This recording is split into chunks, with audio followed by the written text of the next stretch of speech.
Hello everyone, welcome to my YouTube channel.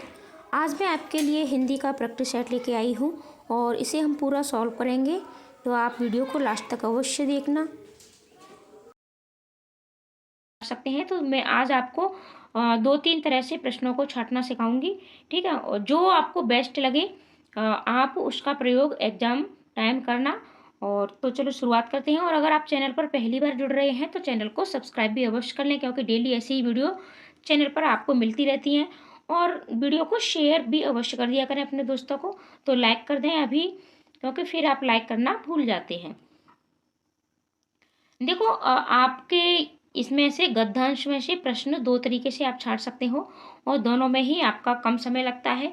एक तो होता है आपका कि आप प्रश्नों को पढ़िए और प्रश्नों को पढ़ करके फिर उसमें से यानी गद्यांश में से प्रश्नों को छांटिए। लेकिन मुझे ये इतना ज़्यादा बेटर नहीं लगता है। मुझे सबसे बेटर ये लगता है कि आप गद्यांश को एक बार पढ़ें, ठीक है। कुछ लोग कहते हैं कि गद्यांश को कम से कम 2 बार अवश्य पढ़ना चाहिए या 3 बार अवश्य पढ़ना चाहिए। देखो इतना टाइम हमारे पास नहीं होता है, ठीक है। तो सिर्फ हमें एक बार ही पढ़ना है, लेकिन पूर्ण समझ के साथ पढ़ना है। और जहाँ जहाँ से भी प्रश्न आपके मतलब आपको ये लगे कि ये इम्पोर्टेंट लाइन है, यहाँ से प्रश्न हमारा बन सकता है, तो उस पर आपको टिक करते हुए जाना है। तो चलो शुरुआत करते हैं। हम पहले गद्यांश को पढ़ेंगे। और देखो वीडियो तो लंबी हो ही जाती है, क्योंकि हिंदी भाषा है और हम पूर्ण समझ के साथ प्रश्नों को छांटना सीखने के साथ पढ़ेंगे। तो थोड़ा धैर्य बनाए रखें और वीडियो के लास्ट तक आप अवश्य बने रहें। हाल ही में मेडिकल इंडस्ट्री के एक जानकार दावा कर रहे थे कि भविष्य में डॉक्टरों, सर्जनों की ज़रूरत भी कम होने वाली है। यानी किसकी कमी होने वाली है? तो यानी डॉक्टरों और सर्जनों की ज़रूरत भी कम होने वाली है, ठीक है। तो ये लाइन देखो, आप ये देख पा रहे होंगे कि ये लाइन कितनी महत्वपूर्ण है। तो आपके पास ऑफलाइन पेपर होगा, ठीक है। पेपर आपका ऑफलाइन होगा तो आप इस तरीके से यानी किसकी ज़रूरत कम होने वाली है? तो डॉक्टर और सर्जनों की।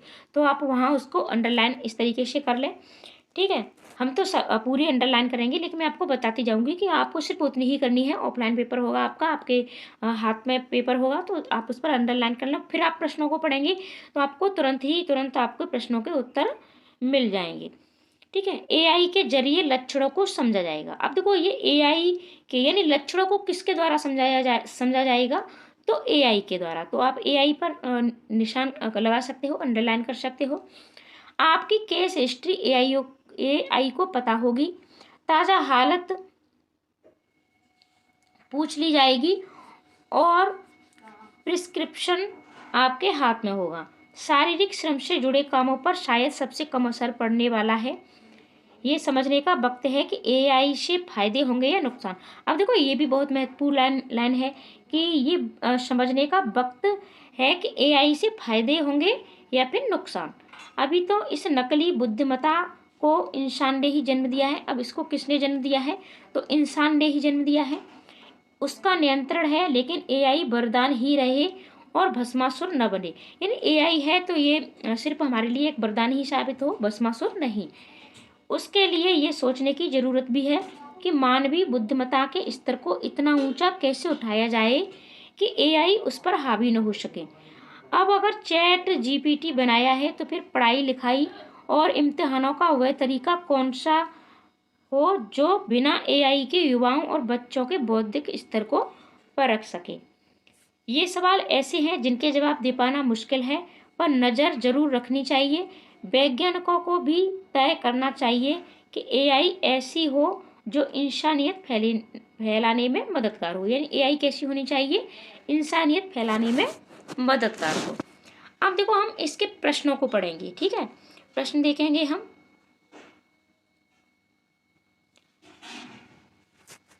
सबसे पहला प्रश्न है,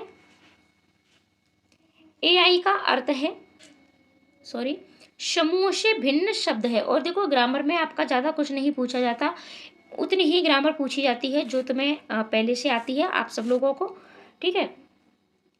जैसे दिन रात, तो ठीक है, कंकड़ पत्थर, चाय वाय, पढ़ाई लिखाई। अब देखो पढ़ाई लिखाई एक दूसरे से संबंधित हैं, कंकड़ पत्थर और दिन रात यानी ये विलोम शब्द हैं आपके। लेकिन ये चाय वाय ये मतलब इसमें इन तीनों से ये भिन्न है। तो राइट आंसर आपका हो जाएगा नंबर 3। एआई का अर्थ है artificial intelligence, artificial institute, Apple intelligence, Apple institution. और ये देखो आपका जो गद्यांश है ये बिल्कुल करंट से पूछा गया है, यानी एआई अभी बहुत ज़्यादा आपने देखा होगा, ठीक है, चल रहा है, तो यानी हर चीज़ में एआई का प्रयोग हो रहा है। तो राइट आंसर आपका हो जाएगा नंबर 1 आर्टिफिशियल इंटेलिजेंस। गद्यांश के आधार पर कहा जा सकता है कि एआई ऐसी होनी चाहिए जो, अभी देखो हमने पढ़े भी थे और ये सभी आपको मिल भी जाएंगे क्योंकि हम पहले इनको टिक कर चुके हैं, लेकिन हम बार बार नहीं देखेंगे। तो गद्यांश के आधार पर कहा जा सकता है कि एआई कैसी होनी चाहिए, मानवीय गुणों को संस्कार दे, कम समय में अधिक कार्य करे, बिना बुद्धि के सारे जवाब दे दे, मानवीय क्षमताओं को कम करे। तो राइट आंसर आपका क्या होगा? राइट आंसर आपका हो जाएगा नंबर 1, यानी एआई कैसा होना चाहिए, मानवीय गुणों को संस्कार दे। ठीक है, चिकित्सा से जुड़े कार्य करने में एआई भविष्य में क्या सहयोग करेगा? तो भविष्य में क्या सहयोग करेगा? केस हिस्ट्री बना करके देगा, अस्पतालों की संख्या कम नहीं होगी, डॉक्टरों को जॉब देगा, अस्पतालों की संख्या को बहुत बढ़ा देगा। अब देखो जब डॉक्टरों की यानी जो ज़रूरत है वो कम होने वाली है एआई से, यानी चिकित्सा के स्तर में, तो यानी गद्यांश के अनुसार ये केस हिस्ट्री बना करके देगा। अगला प्रश्न देखेंगे, एआई से शिक्षा जगत भी प्रभावित होगा, ये प्रभाव शून्य होगा, सकारात्मक होगा, अधिक होगा या नकारात्मक होगा? तो देखो गद्यांश के अनुसार ये कैसा होगा, ये नकारात्मक होगा। ठीक है, एआई का, तो एआई को जन्म देने वाला कारक है तकनीक, सभ्यता, मानव और आवश्यकता। तो राइट आंसर हमारा क्या है? राइट आंसर है हमारा नंबर 3, यानी मानव। एआई को जन्म किसने दिया है? मनुष्य ने दिया है।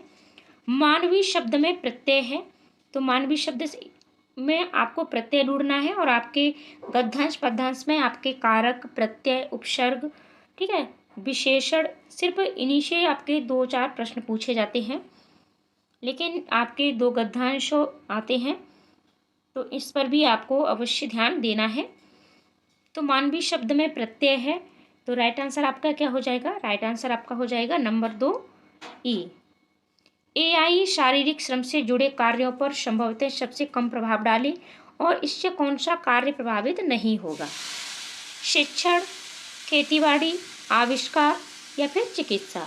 तो राइट आंसर क्या होगा? राइट आंसर होगा आपका, देखो शिक्षण तो प्रभावित हो ही रहा है, आविष्कार भी हो रहे हैं, चिकित्सा के क्षेत्र में भी गद्यांश पर बात की गई है, तो राइट आंसर आपका हो जाएगा नंबर 2 खेती बाड़ी। आगे बढ़ेंगे, और ये भी आपका गद्यांश ही है।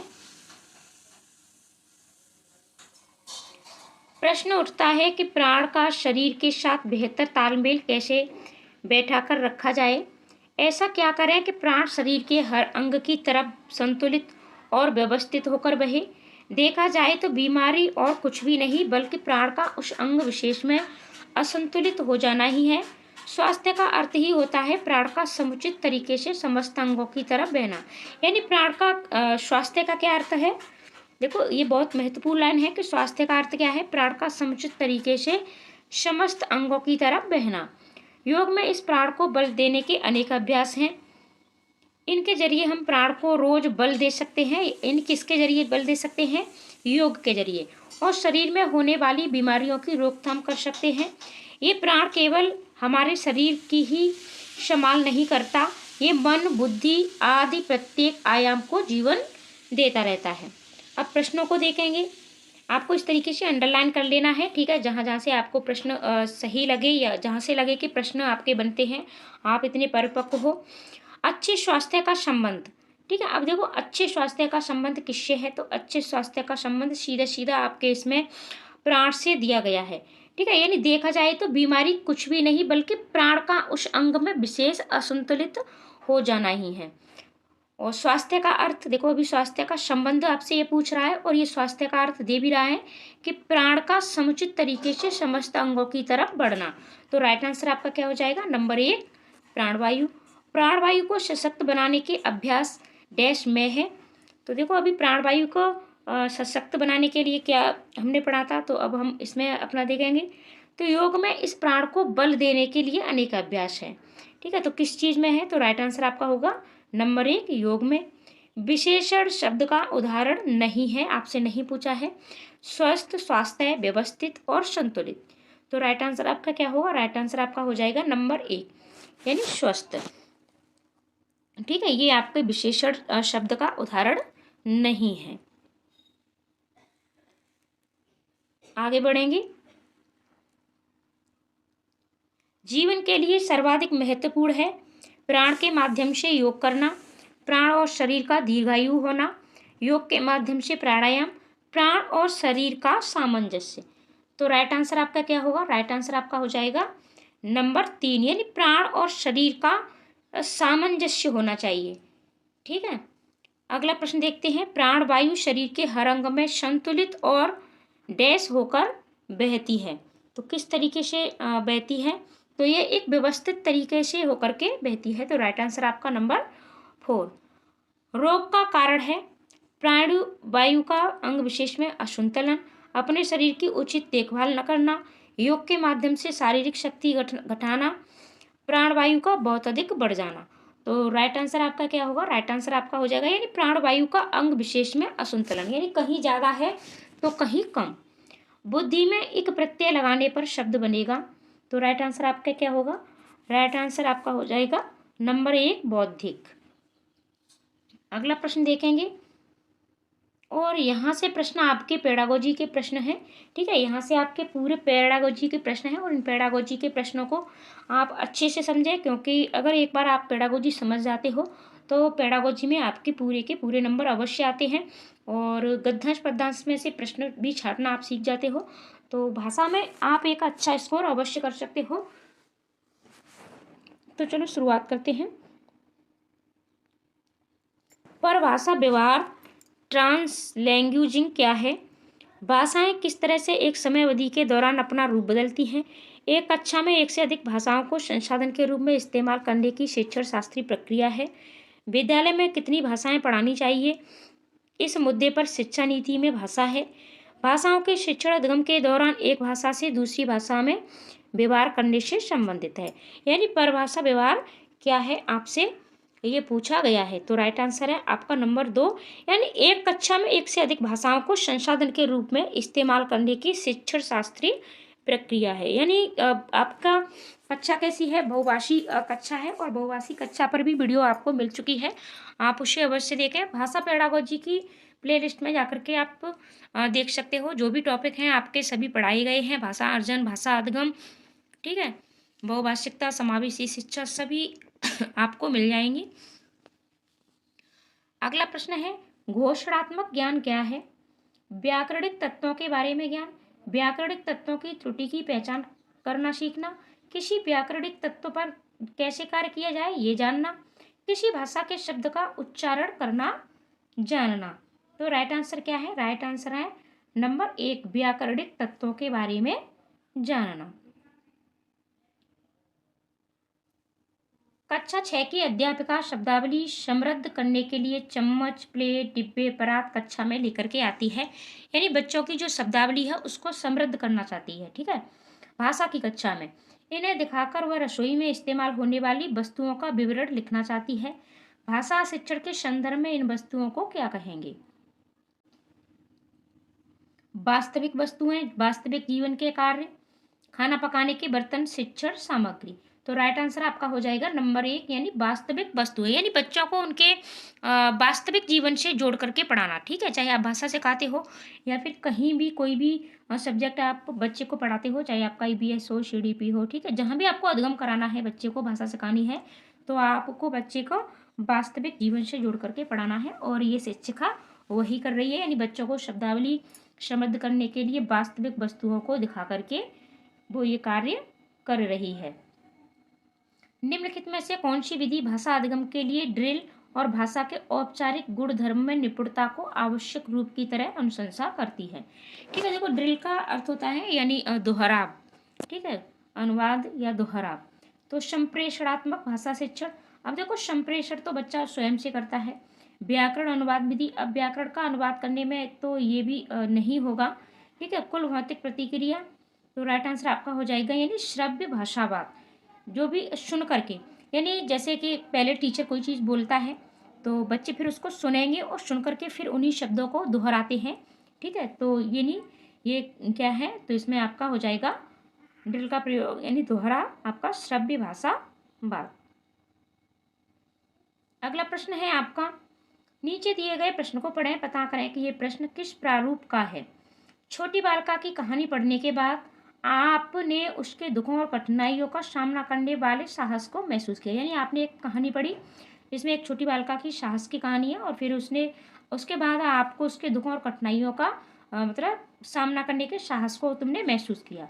आप उस लड़की को उसकी प्रशंसा के लिए पत्र लिखना चाहेंगे। यानी आप अब उसको क्या करेंगे कि उस लड़की को एक प्रश्न मतलब पत्र लिखना चाहेंगे लगभग 120 शब्दों में। तो दीर्घोत्तरी प्रश्न है, पाठ का विस्तार करने वाला, विमर्श संबंधी, अभिव्यक्ति परक। अब देखो अभिव्यक्ति तो नहीं है, विमर्श भी नहीं है और दीर्घोत्तरी भी नहीं होगा आपका। ठीक है, ये तीनों नहीं होंगे आपके। तो राइट आंसर आपका बचा एक, तो पाठ का विस्तार करने वाला प्रश्न। यानी इस तरीके से क्या है कि आप ये काम किसी बच्चे को दीजिएगा और फिर वो इस तरीके से लिखता है कि आपने ये किया, आपका ये कार्य बहुत अच्छा लगा। मैं यानी उस चीज़ पर आप पत्र लिखवाओगे तो उस पाठ का विस्तार होगा। आगे बढ़ेंगे। निम्नलिखित में से त्रिभाषा सूत्र के संबंध में कौन सा कथन सही है। आपसे सही पूछा है। सभी बच्चे विद्यालय कक्षा अपने राज्य की भाषा में शुरू करते हैं और 10वीं पूरी करने तक कम से कम 2 भाषा, हाँ 10वीं पूरी करने तक कम से कम 2 और भाषाएं सीख जाते हैं। ये सही है, लेकिन राज्य की भाषा ये आपका गलत है, तो ये भी गलत हो गया।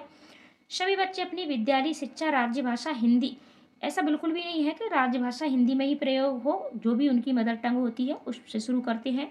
सभी बच्चे अपनी विद्यालय भाषा मातृभाषा घर की भाषा में शुरू करते हैं, ये बिल्कुल सही है। और 10वीं पूरी करने तक कम से कम 2 और भाषाएं सीखते हैं, ये आपका त्रिभाषा सूत्र में बिल्कुल सही है। यानी बच्चे को उसकी मातृभाषा के साथ साथ 2 और भाषाएं सिखाई जाती हैं। सभी बच्चे अपनी विद्यालय शिक्षा अंग्रेजी माध्यम भी नहीं होगा। ठीक है, आगे बढ़ेंगे। भाषा शिक्षण पर राष्ट्रीय शिक्षा नीति 2020 के संदर्भ में कौन सा कथन सही नहीं है। आपसे नहीं पूछा है 2020 की, यानी एनईपी आपकी 2020 पूछी गई है।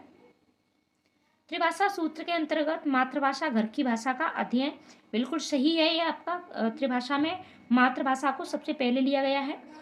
त्रिभाषा सूत्र के अंतर्गत भारतीय भाषाओं का अध्ययन, ये भी आपका बिल्कुल सही है।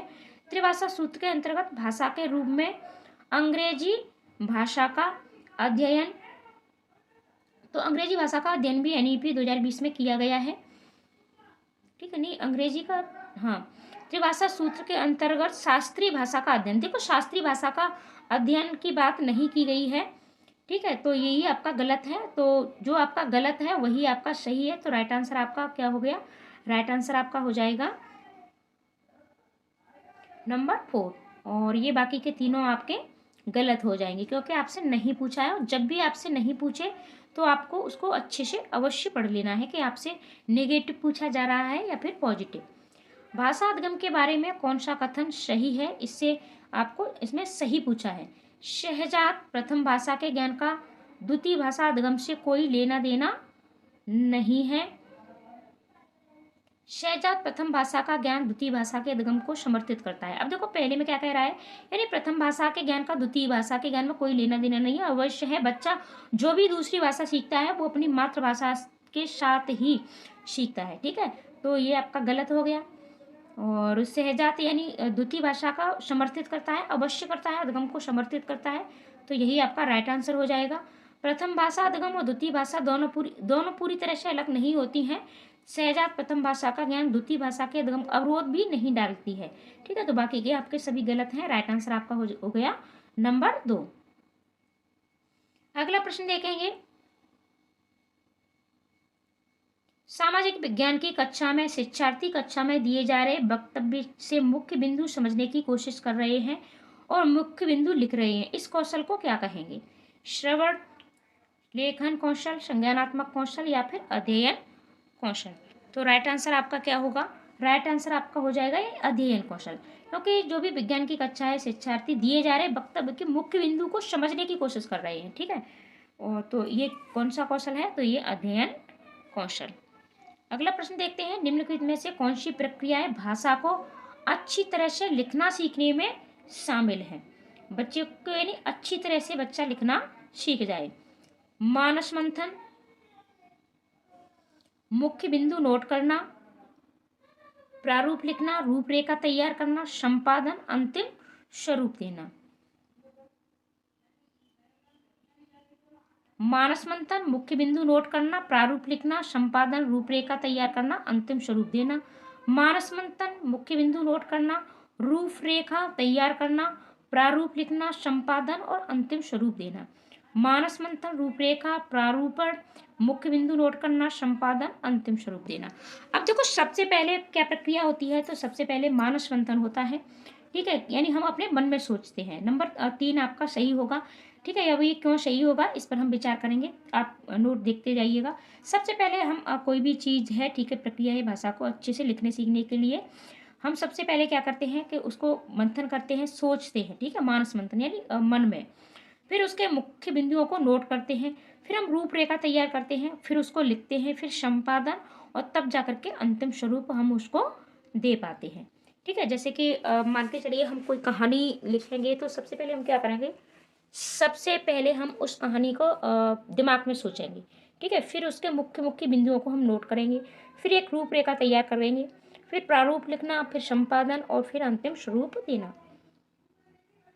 अगला प्रश्न है, ये अकादमिक भाषा या विभिन्न प्रकार के विषयों के लिए आवश्यक भाषा में निपुणता से संबंधित है।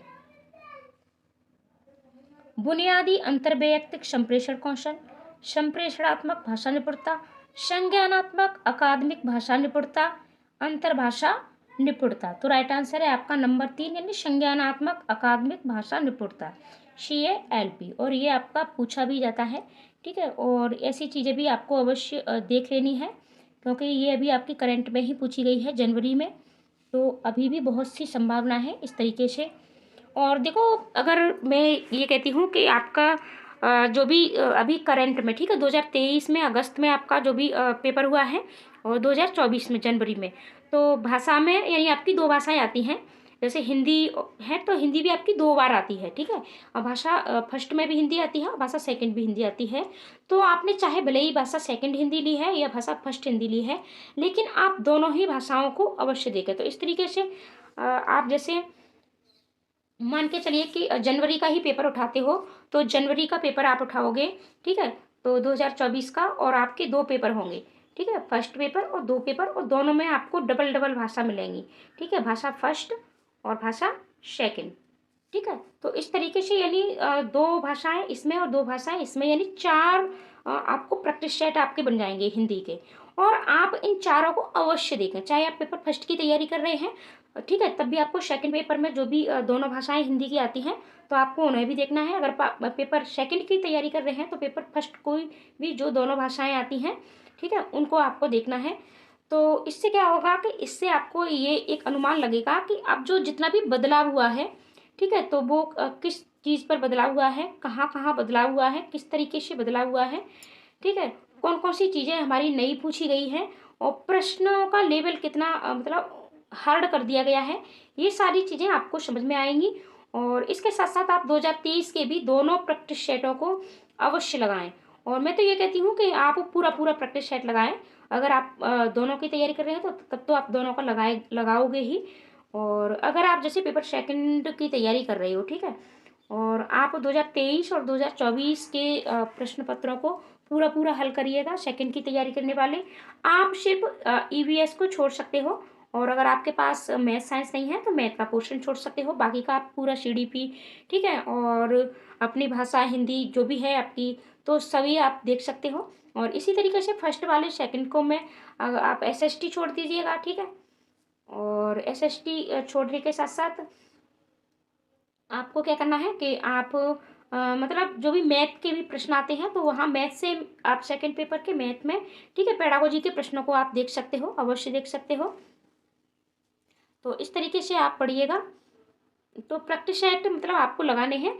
और अगर मैं तो ये कहती हूँ कि पिछली ईयर्स के, ठीक है, अभी आप मान के चलिए जैसे आपका 24 हो गया, 23 हो गया, 22 हो गया, 21 हो गया और 20 हो गया, ठीक है, यानी 20 से लेकर के और आप 24 तक के आपको प्रैक्टिस सेट अवश्य लगाने हैं और बहुत अच्छे से आपको एक एक लाइन इनकी पता होनी चाहिए। ये प्रैक्टिस सेट आपको रटे हुए होने चाहिए, ठीक है। और फिर देखिए कि आपके सीटेट में कितने अच्छे नंबर आते हैं। आगे बढ़ेंगे हम। प्रश्न है आपका, कक्षा 7 का विद्यार्थी एलम कन्नड़, मराठी और हिंदी और अंग्रेजी 4 भाषाएं जानता है। घर में जब वह अपने माता पिता के साथ बात करता है तो प्रभाव के साथ चारों भाषाएं बोलता है और विद्यालय में वह हिंदी, कन्नड़ तथा अंग्रेजी बोलता है क्योंकि उसके मित्र व अध्यापकों को यही भाषाएं आती हैं। इस स्थिति को किस रूप में जाना जाएगा? कोडजाल, अंतर्भाषा, कोड से आगे जाना, परभाषिक यानी ट्रांसलिंगुअल योग्यता, ठीक है। तो राइट आंसर आपका क्या होगा? राइट आंसर आपका हो जाएगा नंबर 4 यानी परभाषिक योग्यता, यानी दूसरों के साथ भी वो उस भाषा का प्रयोग कर पाता है, ठीक है। तो राइट आंसर आपकी परभाषिक योग्यता। प्रश्न है, यहाँ एक ऐसी स्थिति दी जा रही है जहाँ विद्यार्थियों को विषय के प्रति समझ बनाने के लिए विषय के विपरीत वाले दृष्टिकोण से परिचित करवाया जाता है। ये प्रक्रिया द्वारा विद्यार्थियों में किसके विकास का प्रयास किया जा रहा है? प्रक्रिया आधारित शिक्षण शास्त्र, साक्षरता विकास, समालोचनात्मक साक्षरता, समालोचनात्मक विश्लेषण। तो राइट आंसर आपका क्या होगा? राइट आंसर आपका हो जाएगा नंबर 2 यानी समालोचनात्मक साक्षरता। अगला प्रश्न है, कक्षा 8 की अध्यापिका एक पाठ सामग्री के 5 वाक्यों को 2 बार अंग्रेजी में पढ़ती है और शिक्षार्थियों को ध्यानपूर्वक सुनने के लिए कहती है। इसके बाद वह शिक्षार्थियों को 4-4 के समूह में काम करने के लिए कहती है कि वे पढ़ी गई पाठ्य सामग्री का पुनर्लेखन करें और एकदम मूल जैसा ना हो। इस गतिविधि को क्या कहेंगे? तो राइट आंसर आपका हो जाएगा नंबर 1 अनुच्छेद श्रुतलेख, यानी जो भी उन्होंने पढ़ा है, अनुच्छेद जो भी टॉपिक पढ़ा है, ठीक है, तो उसका यानी श्रुतलेख यानी सुन करके। अगला प्रश्न है आपका और ये आज का आपका लास्ट प्रश्न है, अधिगम प्रतिफल शिक्षार्थियों को समर्थ बनाने में, दक्षताओं को मापन के संदर्भ में प्राप्त करना, सभी कौशलों के अधिगम के न्यूनतम स्तरों को प्राप्त करना, भाषागत तथ्यों को मापन के संदर्भ में प्राप्त करना, व्याकरणिक ज्ञान को मापन के संदर्भ में प्राप्त करना। तो इसका आंसर हम आपको कमेंट बॉक्स में पिन कर देंगे, लेकिन इसका आंसर आप लोगों के लिए छोड़ते हैं। आप लोग कमेंट करके अवश्य इसका आंसर दें। तो मिलते हैं अगली वीडियो में अगले प्रैक्टिस के साथ। डेली आपको एक विषय की प्रैक्टिस मिल रही है, साथ ही साथ जो भी आपके महत्वपूर्ण टॉपिक हैं उन पर भी वीडियो मिल रही है। तो चैनल को सब्सक्राइब भी कर लें, वीडियो को शेयर भी कर दें और लाइक अवश्य कर दें।